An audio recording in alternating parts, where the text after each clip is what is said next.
እሱን ስለተቀበልክ በመጀመሪያ በጣም ደስ ብሎኛል። ቀስ በቀስ ነው እኔ ወንጌል ቀስ ባንዴ ሰው ወንጌል መንደዳስ ሚኪ እኔ ተቀበልኩት ሚኪ እኔ ተቀበልኩት ብዙ ፕሮቴስታንት ተቀበሉት። ድንግል ትጸንሳለች የሚለውን ቃል እንግዲህ ሉቃስም ተርጉሞታል ብለህ አልክና በጣም ደስ ያለኝ ነገር ብዙ ፕሮቴስታንት ወንድሞች እህቶች ይህንን አይቀበሉትም። ይህንን በፍጹም ድንግል ትጸንሳለች የተባለው ለማርያም ነው ብለው ስፔሲፊክ አይናገሩትም ነበር። አንድ የሚዩት አርግ አሁን ላሳየ እዚህ ኤፍሬም ማይክ ኖ እሰጥሃለሁ ሚኪ ፕሊዝ ሚኪ እሰጥሃለሁ። እዚሁ እኔና ኤፍሬም ጉሮሮ ለጉሮሮ እንተናነቃታለን። ኤፍሬም በትንቢተ ኢሳይያስ መጽሐፍ ምዕራፍ ሚኪ አንድ የታገሰ ይሰጥሃለሁ። ምን ኤፍሬም በትንቢተ ኢሳይያስ መጽሐፍ ምዕራፍ 7 ቁጥር 14 ላይ ድንግል ሴት ትጸንሳለች ብሎ ነቢየ እግዚአብሔር ኢሳይያስ የተናገረው በማቴዎስ ወንጌል መጽሐፍ ምዕራፍ 1 ቁጥር 20 እና 21 ላይ የተረጎመውን ትቀበላለህ አትቀበልም? በአራት ነጥብ ብቻ ነገር ምን ጥያቄ አለው? ለማርያም ነው። ሰማይ ምድር ቢጣበቅ ሊቀየር ሁሉ አይችልም። ቴንክ ዩ ቢኒ ፍጠንና ማይክን ክፈት። ትቀበላለህ አትቀበልም? ጥያቄውን ሰምታችኋል። ቴዲ ተዘጋጁ። ከድንግል ውጭ ከድንግል ማርያም ውጭ ይሄ ቃል የተገባውም የለም ሲጀምር። ቴንክ ዩ ቴዳ ትቀበላለህ አትቀበልም? ቴዲ ማይክን ሙሉ በሙሉ ሳላላመጡ እንዴ መጽሐፍ ቅዱሳዊ እውነት እኮ ነው። ማርያም ነች። ብሩኬ ትቀበላለህ አትቀበልም? ይሄንን እውነት እኛ ክርስቲያኖች እኮ ነን። ኤርሚ ትቀበላለህ አትቀበልም? ቀጥታ መልስ። በሚገባ ነው የምንቀበለው።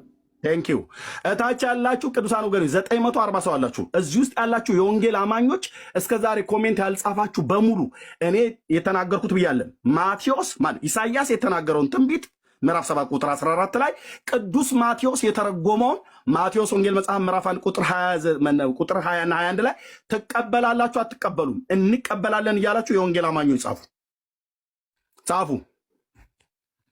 ያው ሚኪ እዛ ሰጣለሁ።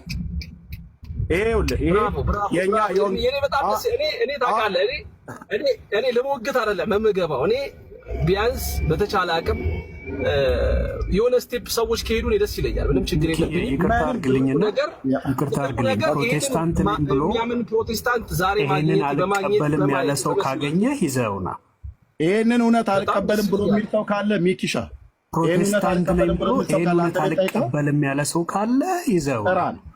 እኔ እስከ ዛሬ በህይወት ዘመኔ ያቺ ድንግል ትጸንሳለች ያላት ይህን ታምናላችሁ?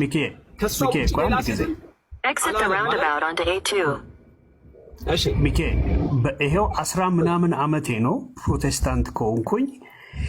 አንድ ፕሮቴስታንት ይሄንን ቃል ድንግል ማርያም አይደለችም ብሎ የተረጎመ እስከ ዛሬ ገጥሞኝ አያውቅም። ካገኘ ይዘውና ይህንን እኔ 100% አረጋግጥልሃለሁ። እኔ ቤት ከብዙ ፕሮቴስታንት ወንድሞች እህቶች ጋር ተወያይቻለሁኝ። ሁሉም በሚባል ደረጃ ከኔ ጋር ዲስከስ ያደረጉ በዚህ ርዕሰ ጉዳይ በእመቤታችን በቅድስት ድንግል ማርያም ርዕሰ ጉዳይ ላይ ያወሩት ሁሉ ሌላም ሴት ልትሆን ትችል ነበረ እያሉ ኮሜንት ይሰጡ ነበረ፣ ሀሳብ ይሰጡ ነበር፣ እንሞግታቸው ነበር። እኔ ዳውንሎድ አድርጌ አሰማችኋለሁ፣ አመጣላችኋለሁ። ሌላም ሴት ልትሆን ትችላለች ማርያም አይደለችም እያሉ ፕሮቴስታንቶች ይሞግቱን ነበር። ዛሬ እኔ ይሄ ሙገታ ቀርቶ ለማርያም በቃ እኔ ደገፍኩኝ። እኔ አሁን 30ኛ ዓመቴ ሊመጣ ነው። አሁን 29ኛ ዓመቴ ላይ ነው በጌታ ቆንኩ። ኦኬ የወንጌል አማኝ ግን በምድሪቱ ላይ 30 ዓመቱ አይደለም። በእድሜ በአገልግሎት የቀደሙን አብያተ ክርስቲያናት ውስጥ የሚያገለግሉ አባቶች እልፍ ናቸው። ይህንን እውነት ስለሰበኩን ነው በዚህ እውነት እየተኮተኮትን እኔም ኤፍሬምም ቢንያምም ሁላችንም እዚህ የምታየን ያደግነው።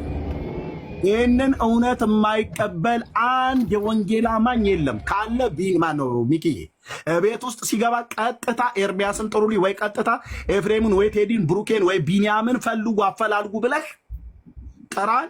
አንተ ቤት እሳት ይነዳል አልኩ። ከዛ ጴንጤኔ ብሎ የሚል መጥቶ የጸነሰችው ድንግል ማርያም አይደለችም የትንቢተ ኢሳይያስ መጽሐፍ ምዕራፍ 7 ቁጥር 14 ማቴዎስ ምዕራፍ 1 ቁጥር 20 እና 21 ላይ የተረጎመውን አልቀበልም ብሎ የሚል ካለ ሙሉ ወንጌል ውስጥ ቢቀመጥ ቃለ ሕይወት ውስጥ ቢቀመጥ ድብን ያለ መናፍቅ ነው እንጂ ቤተ ክርስቲያናቱ አብያተ ክርስቲያናቱ ይሄንን በዚህ አይጠየቁም። እኛ በእነዚህ አብያተ ክርስቲያናትና በሌሎች አብያተ ክርስቲያናት ውስጥ በተመሳሳይ ትምህርት ምናምን በዚህ ትምህርትና በዚህ እውነት ላይ የቆመ ህዝብ ነው።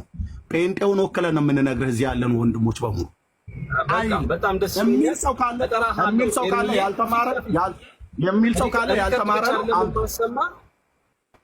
ሪከርዱን ብቻ አይደለም ማሰማ እጠራሃለሁ።